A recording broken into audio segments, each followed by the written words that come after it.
આ અંધભક્તનો કોઈ ઈલાજ નથી, ગોબર ભક્તનો કોઈ ઈલાજ નથી. બરાબર ધ્યાનથી સાંભળજો. મહારાષ્ટ્રની અંદર ચૂંટણી હતી ત્યારે નરેન્દ્રભાઈ મોદીએ એવી મોટી મોટી ફેંકી હતી. ત્યાર પછી હવે મહારાષ્ટ્રમાં ચૂંટણી જીતી ગયા એટલે જે કીધું તો એ કરવું પડે. ત્યારે મદ્રેસાની અંદર જે ટીચરો ભણાવે છે એના પગારમાં 3 ગણો વધારો કરવાનો. મૌલાના આઝાદ વિયત ફાઉન્ડેશનને 600 કરોડ રૂપિયાની સહાય મળતી હતી, એને વધારીને હવે 1000 કરોડની સહાય આપવાની. આવા ઘણા બધા ફાંકા પાડ્યા હતા. એટલે હવે કરવું પડશે.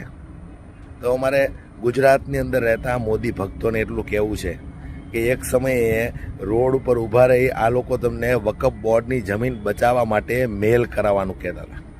તો એવા જેટલા મોદી ભક્તોએ મેલ